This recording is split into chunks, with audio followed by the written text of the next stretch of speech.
नंदलाल भारती talent नगरी के माध्यम से एक पारिवारिक गीत आप लोगों के समक्ष रखता हूं। सुनने वाले बंधुओं हो सकता है आपको आनंद आएगा। पारिवारिक गीत आपको मिलेगी।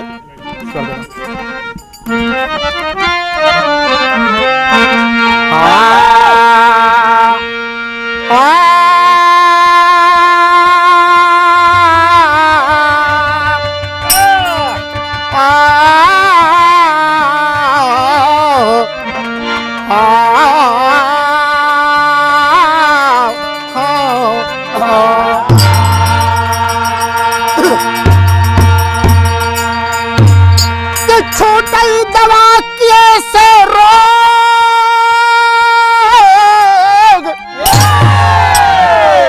और न छूटई करनी का फल भोग।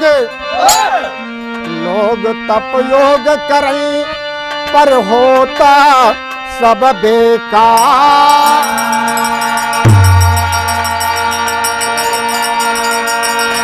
प्यारे साथियों, अगर इंसान के ऊपर दुख पड़ता है दवा करने से छूट जाता है, दवा करने से उसका इलाज हो जाता है, लेकिन हम अपने जीवन में कोई कुकर्म करते हैं उसका पाप वहीं भोगना पड़ता है हमको भगवान के यहाँ।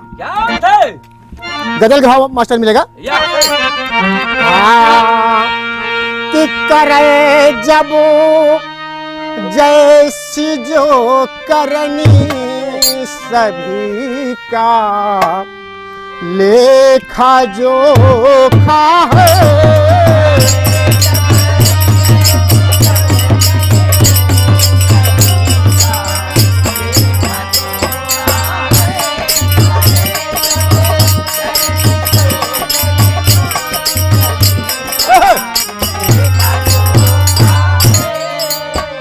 कि करे जब जैसी जो करनी सभी का लेखा जोखा है।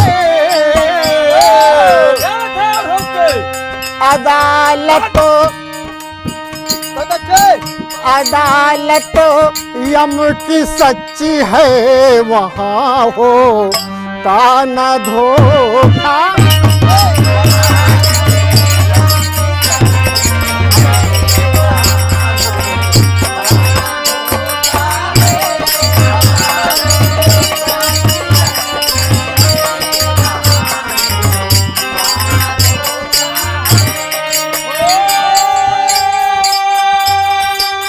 अरे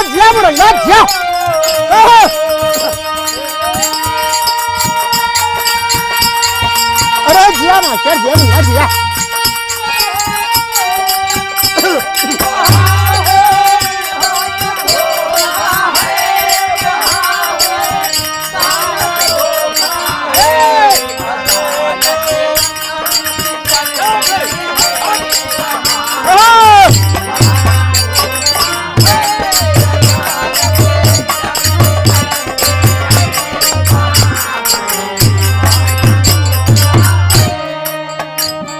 साथियों, हम जो कुकर्म करेंगे उसको यही भोगना पड़ता है और उसको भगवान के यहाँ इंसाफ है, ना इंसाफी नहीं है। एक पारिवारिक घटना आप लोगों के सामने प्रस्तुत कर रहा हूँ। कि थे किसी गांव में रहते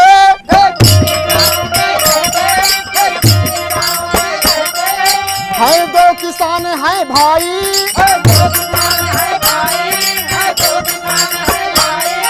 छोटका था बड़ा निकम्मा, बड़का खूब करई कमाई।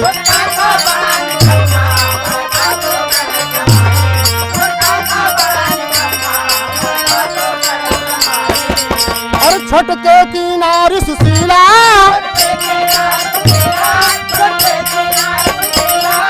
कर कसा रही भौजाई। घर का कारज करने में खूब होवा करई लड़ाई।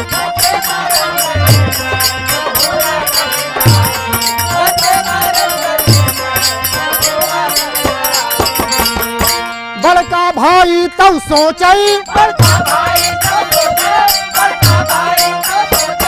कुछ भी है वो है भाई, नारी की बातें सुनकर देता था सब बिसराई।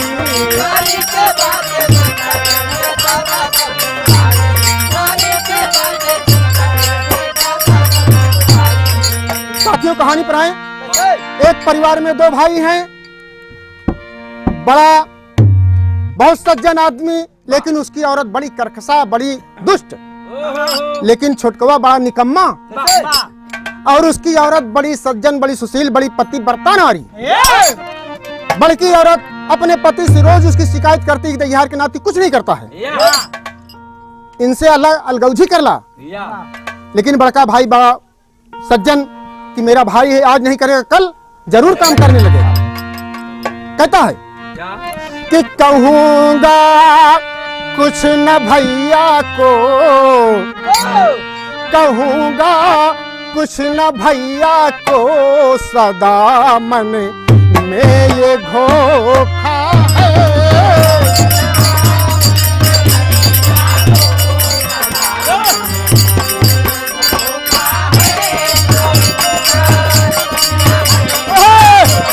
अरे दिया ना, दिया नहीं दिया।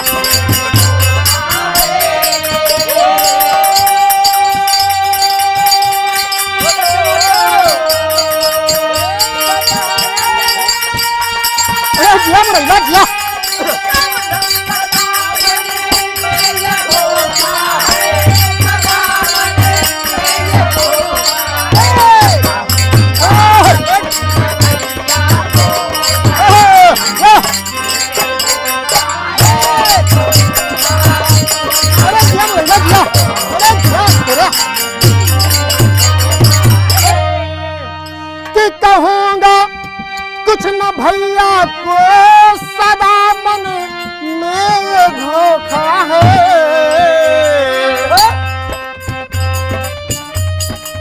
कहूंगा कुछ न भैया को, सदा मन में धोखा है।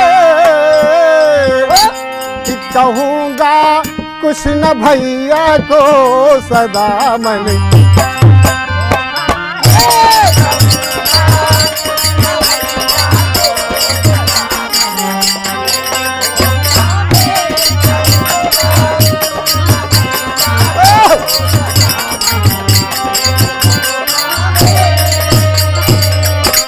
लेकिन साथियों, पारिवारिक कलह जहां होता है, औरत ही घर के कलह को बिगाड़ डालती हैं। घर में भाई भाई में, बाप बेटे में लड़ाई लगवा देती हैं। लेकिन बड़की छटकाए की भौजाई बड़ी करकशा औरत, और अपने पति को रोज पंच करती है कि प्राणनाथ इसके साथ में गुजर नहीं होगा, अपना अलगाउजी कर लीजिए। लेकिन हाँ मिली मास्टर कर दे बस। आज बड़की बड़की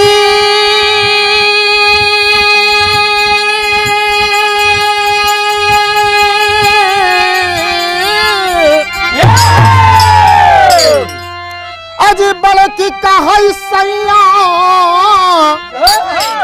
कि बड़की कहा दुल्हा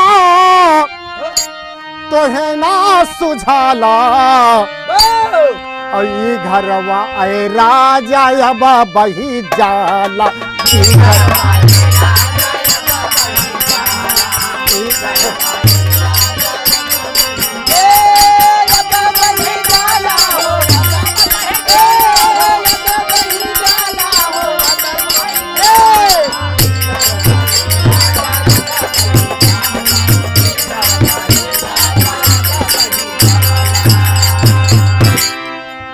कहे अगर भाई से अपन बंटवारा ना करबा कि घर एक रोज बर्बाद हो जाई।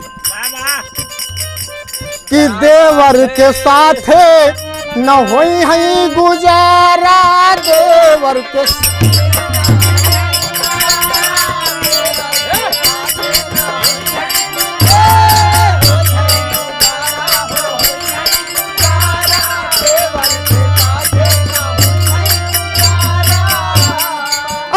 भाई आपस में कैले बंटवारा,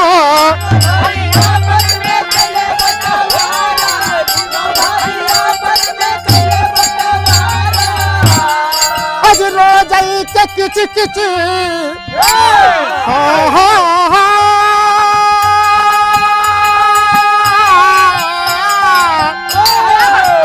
आज रो जाई के किच किच और टंटा पटाला कि ई घर वये राजा या बाबही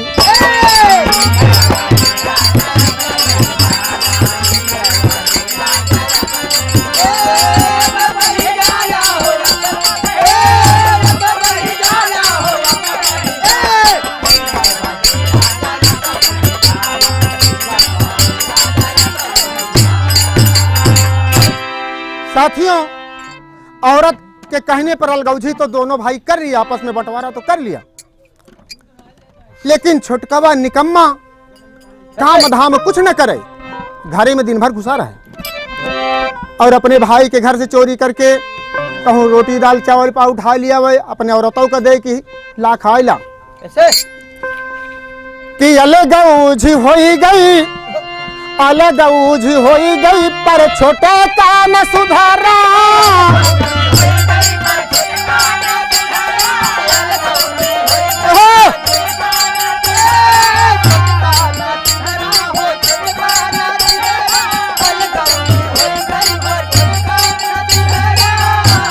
आज करे नहीं धंधा घरे में रहल गुसारा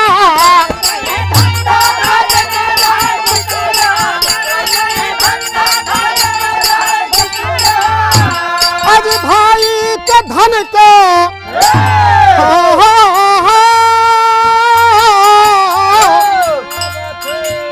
कि भाई के धन का वह चोरिया से खाला ई घरवा ए राजा या बाबही ई घरवा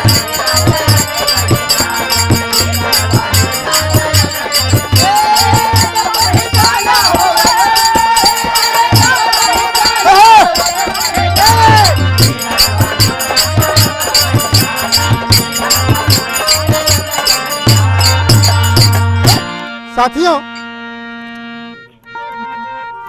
वो नमक हराम छोटा भाई काम धंधा नहीं करता है, भाई के घर से चोरी करके खाता है, लेकिन उसकी औरत समझाती है, बड़ी सुशील बड़ी सज्जन औरत, प्राणनाथ भाई के धन का जो चुराई के खाई ओका अगले जन्म में बैल बन के भरे परी प्राणनाथ मैं आपके चोरी के धन को नहीं खाऊंगा, नहीं खाऊंगी। लेकिन साथियों, वो निकम्मा नगवार काम धाम नहीं करता है, दोनों की असमय में मृत्यु हो जाती है, एक भी लड़का पैदा नहीं हुआ, बच्चे नहीं हुए और दोनों भगवान को प्यारे हो जाते हैं। तो तेरी घबा मास्टर मिलेगा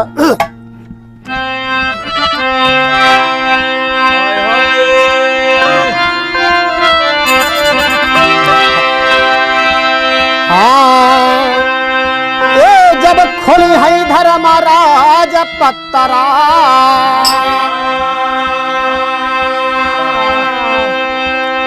कि जब खुली है धर्मराज पत्तरा कि प्रकटी पाप पुण्य का सही सही अब राज जब खुली है धर्मराज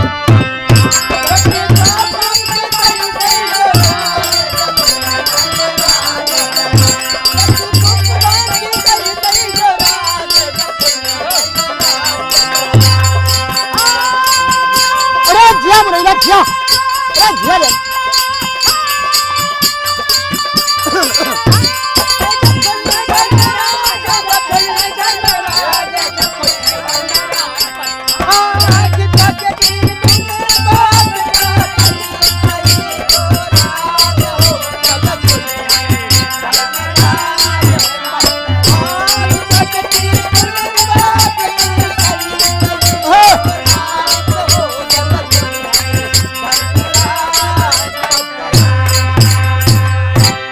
साथियों, कहने का भाव है कि जो यहाँ हम कर्म करके जाते हैं भगवान के वहाँ सब लेखा जोखा होता है और जिस समय वो अपनी किताब खोलते हैं सबका अलग अलग दंड देकर भेज देते हैं कि चलो जाओ वहाँ तुमको ये करना है, तुम्हें ये भुगतना पड़ेगा।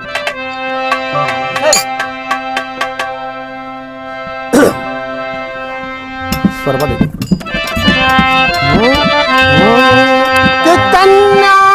बन के किसी गांव में जन्मी छोटकी नार सुघर।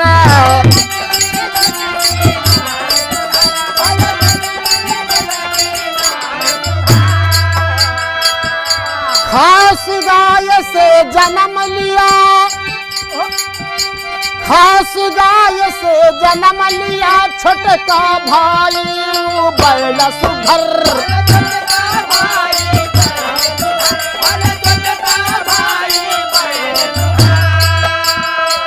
गा बाजार में मोल खरीदा, गा बाजार में मोल खरीदा बैल लिया वो सौदा कर।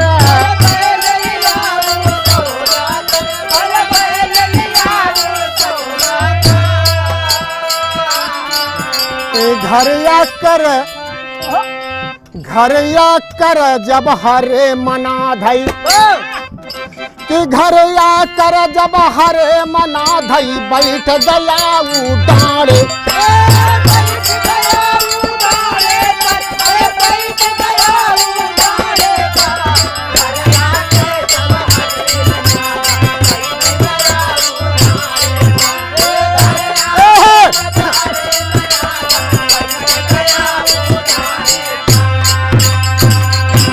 साथियों, वो जो छोटकी औरत थी एक बहुत सुशील परिवार में जन्म लेती है और छोटका भाई जो भाई के अपने घर से चोरी करके खात रहा वो एक गाय के कोख से जन्म लेता है। संजोग से देखें कि उसका बड़ा भाई बाजार में, सराय के बाजार में पहुंचता है और वही बैल को पसंद कर लेता है। सुंदर बछड़ा था, उसको खरीद लाया। खरीद कर जिस समय अपने जोड़ीदार के साथ उसको ना दे देता है, एक घुमरी न घूमने के बाद आए वो डांड पर बैठ जाता है। इधर किसानों को बहुत क्रोध आता है कि बाप रे, हमने इतना पैसा देकर तुझे मोल लाया, आज मेरा खेत जोतने के लिए तू नमक हराम है। हाँ मिलेगा मास्टर, किसान अवगी लिए है और अपने बैल को दे छोड़ पीट रहा है। कैसे भाव मिलेगा? हाँ, आज क्रोधित किसान तब डंडा लेके मारता, क्रोधित किसान तब डंडा लेके मारता, उठ गरियार नहीं बैठ के निहारता।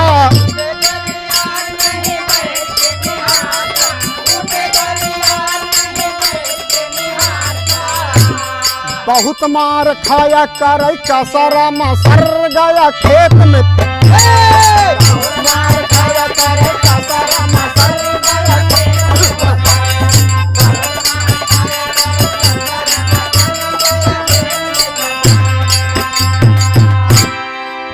किसान दह डंडा अपने बैल को पीट रहा है और इधर देखें कहानी दूसरी मोड़ ले रही है।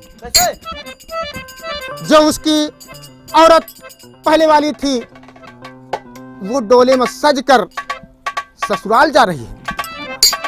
भावनिक मास्टर, हाँ, अधिक कन्या बन के जन्मी है उसकी महरिया, आज भैले जवान अब घरवा में,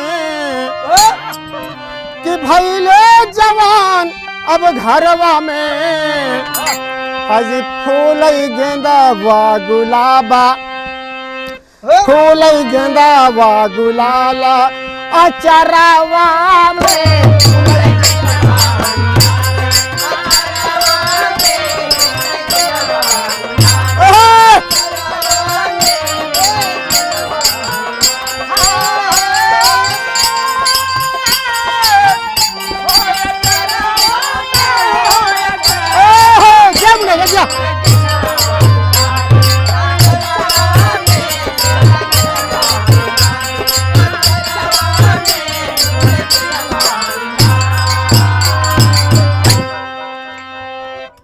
बाप महतारी किया, बाप महतारी किया उसकी सगाई और लगतई आषाढ़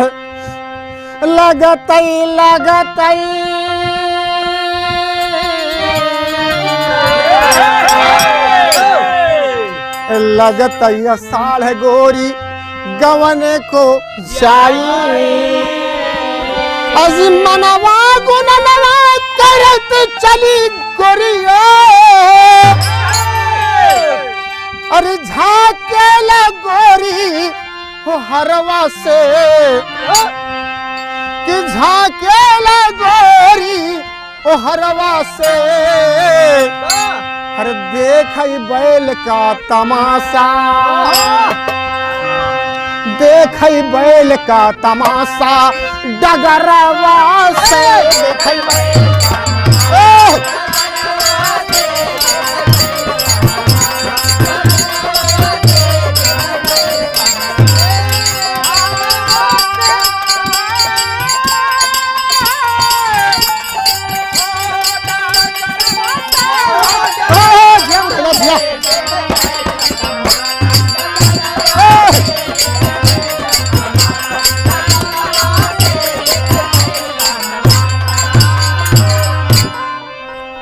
साथियों, लड़की वो जा रही है और देखती है एक देवी का अवतार है उसका, और देखती है किसान अपने बैल को डंडे से पीट रहा है, और लड़की देख जाती है कि मेरा पति है उस जन्म का, पहचान जाती है और अपने कहारों से कहती कहारों डोली रोक दो।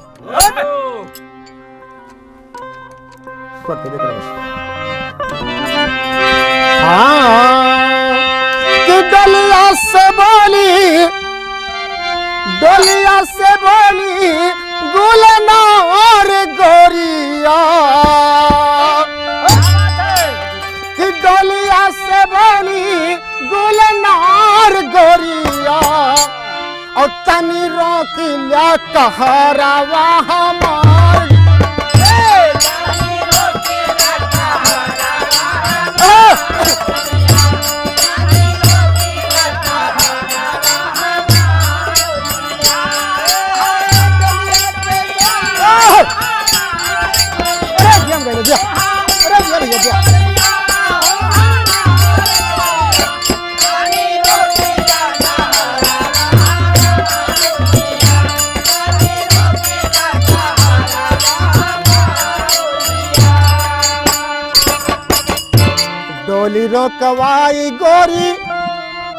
डोली रोकवाई गोरी बैल ढींग जाई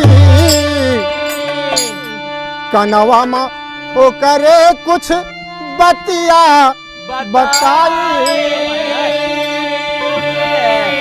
कनवा में ओ करे कुछ बतिया बताई कि डोलिया से बोली गुलनार गोरिया कि डोलिया से बोली गुलनार गोरिया कानी रोक दिया कहारा वहाँ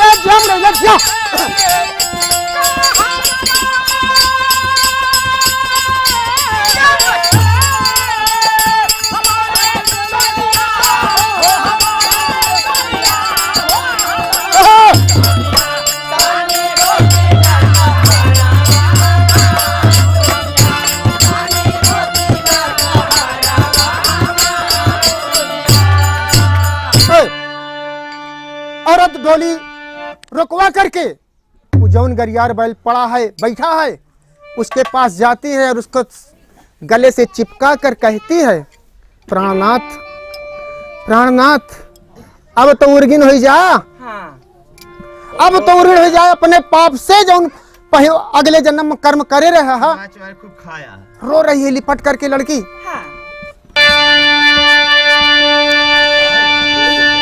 वो औरत कह रही है अपने पति से कि प्राणनाथ अब कि अपने भाई का एक भी पैसा बाकी नहीं रहने देना।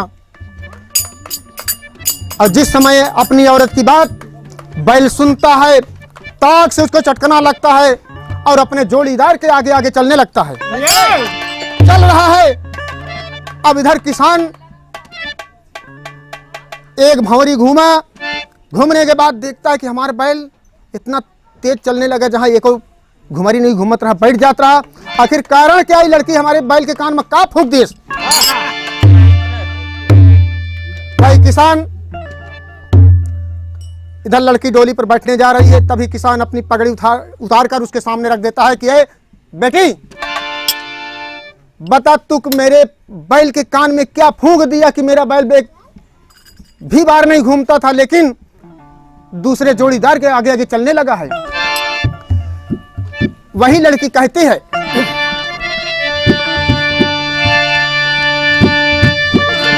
लड़की बोलती है, आज पर्दा कई के बोली मधुर जुबनिया दुल्हन डोली से, कि पर्दा कई के बोली मधुर जुबनिया दुल्हन डोली से, और पूरे जन्म के बतलाई कहानियां दुल्हन डोली से।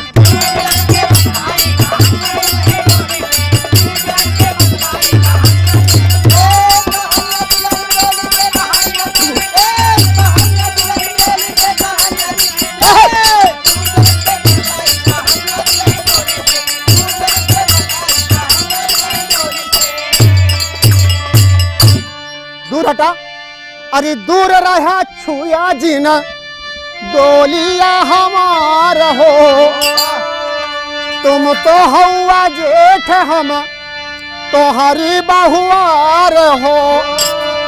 आज बैल बना है सगई तोर बिरनवा दुल्हन डोली से, ए बैल बना है सगई तोर बिरनवा दुल्हन डोली से, और पूरे जन्म के बतलाई कहानियां दुल्हन।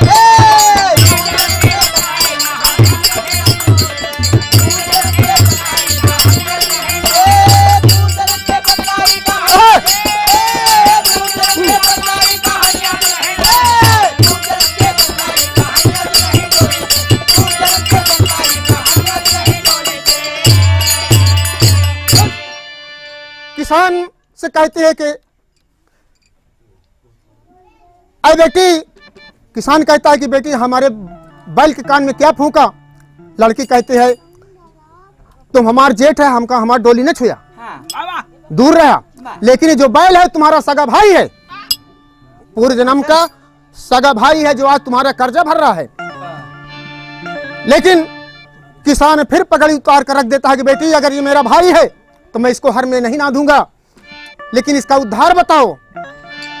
लड़की कहती है, जेठाऊ, अगर तुम अपने भाई का उद्धार चाहते हो तो जाकर अपने घर में 12 प्रकार का व्यंजन बनवाकर, हर प्रकार के खाना बनवाकर, और बैल को नहला धुला करके प्यार से उनको भोजन कराना, और भोजन कराने के बाद ये कहना कि जा भाई, आज से तेरा कर्जा माफ हो गया, तुम मुझसे उऋण हो गया। कि राम हित गुरुबाला दीन। तो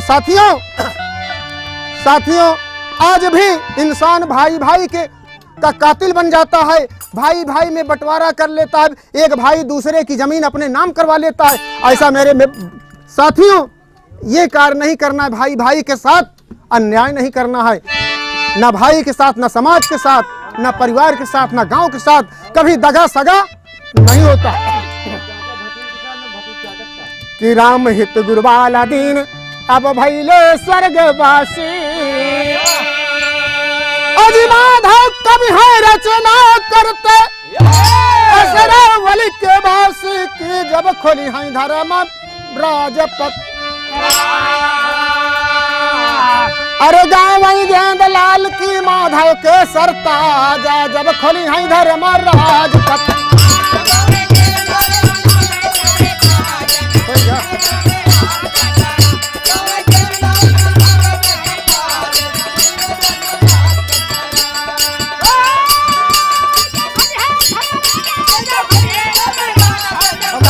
Bye bye.